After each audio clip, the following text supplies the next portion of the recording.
What's up, everybody? It's Jen with Jen's Resin Creations. Thanks for stopping by. Today I'm going to show you how I made these really simple but elegant flower resin coasters.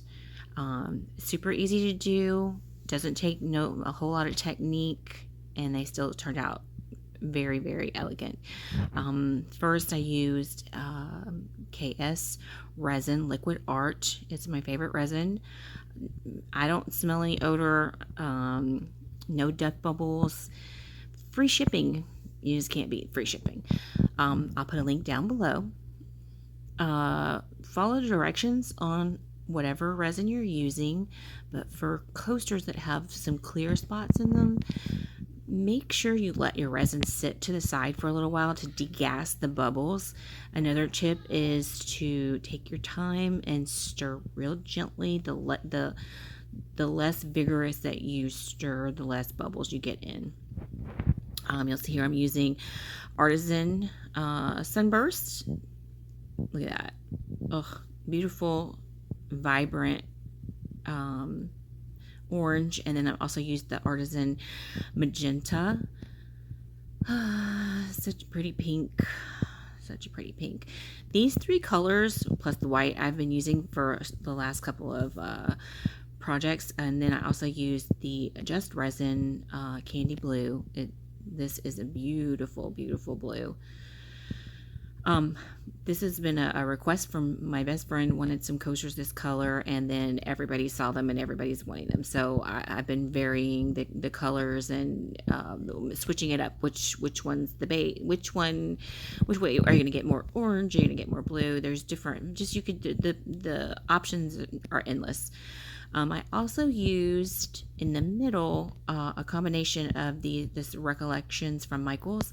It's the chunky, the big one is the chunky iridescent. Oh, I love it so much. And then I mixed it with a little bit of the extra fine black glitter from Recollections as well.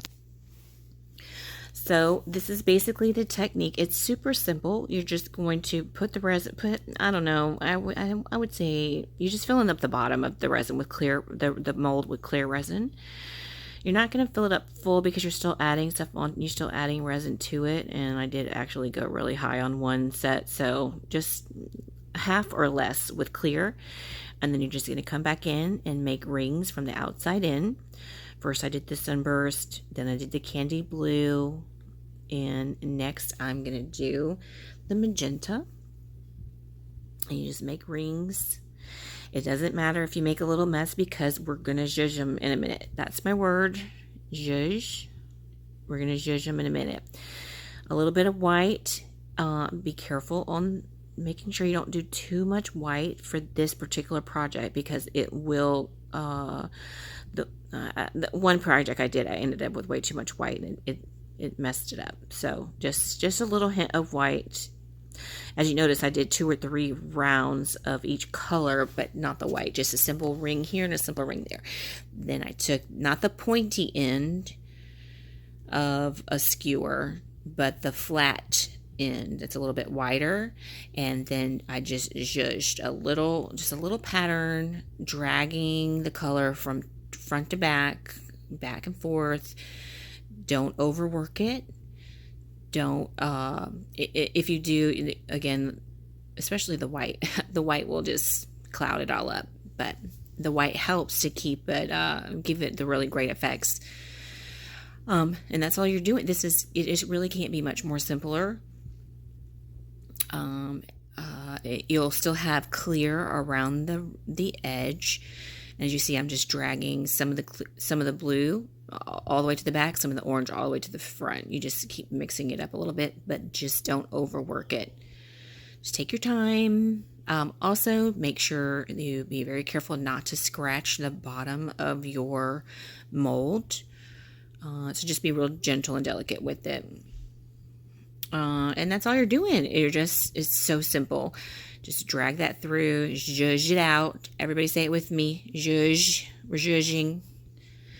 Then you're going to blow and try to get some of the bubbles off. Let me go back with the beginning where I had before I started pouring the colors. If you're trying to do clear, any kind of clear parts of a coaster, you want to make sure you have no bubbles. So blow the heck out of it for a minute, just not even a minute, that's too long, but just blow the heck out of the clear at the beginning before you start doing that, before you start adding the colors, and try to get as much of the bubbles out as possible. You can also take a toothpick or whatever, and just delicately, if you got some that are sticking like on the edges and the corners and the cracks, just gently drag them with the toothpick or the very sharp point of like the skewer, and just gently drag them to the surface, hit them with the heat gun or a torch, and you'll pop those bubbles right out. And all I did here is just come back in once I got it where I wanted them, and I just added enough resin to the glitter to make a little paste. I know we all have these really great glitters from all these companies, but man, this Recollections iridescent, it's so sparkly in the light. It's amazing. Okay, whatever glitter you want to use, I used this black iridescent. It's gorgeous. So I came back in because it was kind of a little, I wanted to press it back out a little bit. Some of them were coming in I had dragged the paint a little too far, I think, in a couple of them. Anyway, so I just added some clear, pop the bubbles. I do believe that hitting the heat outside in, I learned that from Kathy LaPierre. If you hit it that way, it just seems to make sense because the molds will push the colors back in to the center, but I think it helps a little bit to blow the air from outside in.